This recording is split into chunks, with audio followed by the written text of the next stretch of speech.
Hi there. I thought I would share with you about my research methods, particularly today, talking about the research that I did for my first book, Family Matters. Now, I wrote Family Matters in the years, what can I say?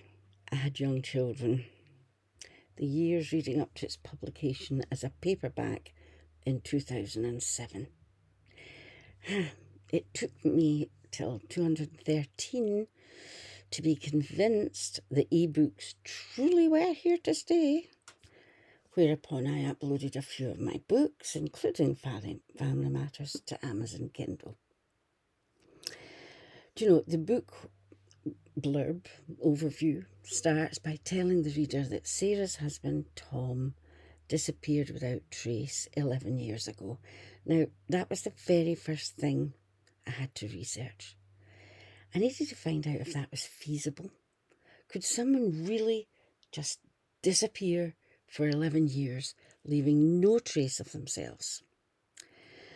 Now, when I was researching for this novel, the internet wasn't a thing. The share of households with internet access in the United Kingdom was only about 9% in 1998. So in the years when I was researching, I personally did not have use of the internet. I had to do my research in books and in the real world.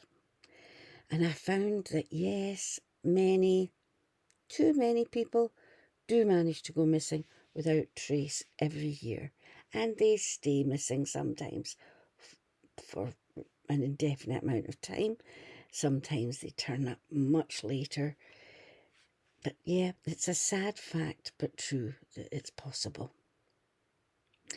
Another area for research was regarding the drug culture in cities like Edinburgh and how it's dealt with. Interesting, but not a lot of fun. So the blurb goes on to say that then Sarah finds David's diary and she follows the steps he took to search for his father. Now, this was the next thing I needed to research, as well as when researching became more fun. Now, how would you have gone about finding somebody? How would David have gone about tracing his father? Well, again, worth mentioning, in the years when I was researching for and writing the book, no internet. So I went, first of all, to Telephone House in Edinburgh, which is no longer where it was, or in the form it existed back then. Anyway, I went there and looked up all the phone books, but of course, because it was fictional characters, that wasn't so terribly helpful. And then I went to the reference library in Edinburgh. And finally, I went to New Register House in Edinburgh, and I went through all the steps one by one that David must have taken to try to access things like a possible death certificate for his father.